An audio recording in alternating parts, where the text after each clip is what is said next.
حضرت شیخ عبد القادر گیلانی رحمۃ اللہ علیہ نے مرید سائل کو خرقہ ولایت عنایت فرماتے ہوئے نصیحت فرمائی، فرزند دو باتیں ہمیشہ یاد رکھنا، اول یہ کہ کبھی خدا ہونے کا دعویٰ نہ کرنا، دوم یہ کہ کبھی نبی ہونے کا دعویٰ نہ کرنا۔ مرید نے استفسار کیا، یا شیخ ایک بندہ گنہگار خدا کیسے بن سکتا ہے؟ پھر نبی کریم صلی اللہ علیہ وآلہ وسلم کا امتی ہو کر ان کو نبی آخر الزمان تسلیم کر کے نبوت کا دعوے دار کیسے ہو سکتا ہے؟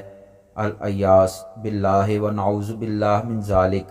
فرمایا کبھی خدائی کا دعویٰ نہ کرنے کا مطلب یہ ہے کہ ایسا کبھی گمان نہ کرنا، نہ ہی زبان سے نکالنا کہ میں ایسا کر دوں گا، میں چاہوں تو ایسا ہو جائے گا، میں ایسا کہوں تو ایسا ہو جائے گا، کہ کن فیکن اسی وحدہ لا شریک کی شان ہے کہ جس بات کا ارادہ کرتا ہے تو فرماتا ہے کن ہو جا، فیکن پس وہ ہو جاتی ہے۔ نبوت کے دعوے سے مراد یہ کہ کبھی کسی بات پر ڈٹ نہ جانا کہ میں ایسا سچا ہوں، یا میری کہی ہوئی بات ہی حرف آخر ہے، یا صرف وہی حقیقت ہے جو میں نے کہی، سوچی یا سمجھی ہے، کہ یہ شان صرف نبی کریم صلی اللہ علیہ وآلہ وسلم کی ہے۔ جو نبی کریم صلی اللہ علیہ وآلہ وسلم کی زبان سے نکلے وہی حق ہے، وہی سچ ہے، کیونکہ وہ اپنی جانب سے کچھ نہیں کہہ رہا ہوتا، اسے من جانب اللہ وحی، الہام یا کشف ہو رہا ہوتا ہے۔ نبی کی زبان پر سوائے حقیقت اور سچائی کے کچھ نہیں آتا۔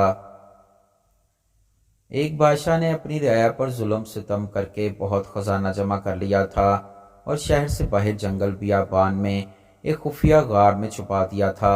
اس خزانے کی صرف دو چابیاں تھیں، ایک بادشاہ کے پاس، دوسری اس کے معتمد وزیر کے پاس۔ ان دو کے علاوہ کسی اور کو اس خفیہ خزانے کا پتہ نہیں تھا۔ ایک دن صبح کو بادشاہ اکیلا سیر کو نکلا اور اپنے خزانے کو دیکھنے کے لیے دروازہ کھول کر اس میں داخل ہو گیا۔ خزانے کے کمروں میں سونے چاندی کے ڈھیر لگے ہوئے تھے، ہیرے جواہرات الماریوں میں سجے ہوئے تھے، دنیا کے نوادرات کونے کونے میں بکھرے ہوئے تھے۔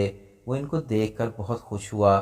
اسی دوران وزیر کا وہاں سے گزر ہوا، اس نے خزانے کا دروازہ کھلا دیکھا، وہ حیران رہ گیا۔ اسے خیال آیا کہ کل رات جب وہ خزانہ دیکھنے آیا تھا شاید اسی وقت وہ دروازہ بند کرنا بھول گیا ہوگا۔ اس نے جلدی سے دروازہ بند کر کے باہر سے مقفل کر دیا۔ ادھر بادشاہ جب اپنی دل پسند خزانے کے معائنے سے فارغ ہوا تو واپس دروازے پر آیا، لیکن یہ کیا، دروازہ تو باہر سے مقفل تھا۔ اس نے زور زور سے دروازہ پیٹنا اور چیخنا شروع کیا، لیکن افسوس اس کی آواز سننے والا وہاں کوئی موجود نہ تھا۔ وہ لوٹ کر پھر اپنے خزانے کی طرف گیا اور ان سے دل بہلانے کی کوشش کی، لیکن بھوک اور پیاس کی شدت نے اسے تڑپانا شروع کر دیا۔ وہ پھر بھاگ کر دروازے کی طرف آیا، لیکن وہ بدستور بند تھا۔ وہ زور سے چیخا چلایا، لیکن وہاں اس کی فریاد سننے والا کوئی آدمی موجود نہ تھا۔ وہ نڈھال ہو کر دروازے کے پاس گر گیا۔ جب بھوک پیاس سے وہ بری طرح تڑپنے لگا، مگر وہاں صرف سونے موتیوں کے انبار تھے، بادشاہ چکرا کر گر گیا۔ جب ہوش آیا تو اس نے سارے ہیرے اور موتی بکھیر کر دیوار کے پاس اپنا بستر بنایا اور اس پر لیٹ گیا۔ وہ دنیا کو ایک پیغام دینا چاہتا تھا، لیکن اس کے پاس کاغذ قلم موجود نہ تھا۔ اس نے پتھر سے اپنی انگلی کچلی اور بہتے ہوئے خون سے دیوار پر کچھ لکھ دیا۔ حکومتی عہدیدار بادشاہ کو تلاش کرتے رہے، لیکن بادشاہ نہ ملا۔ جب کئی دن کی تلاش بے سود کے بعد وزیر خزانہ وہاں معائنہ کرنے آیا تو دیکھا بادشاہ ہیرے جواہرات کے بستر پر مرا پڑا ہے اور سامنے دیوار پر خون سے کچھ لکھا گیا ہے۔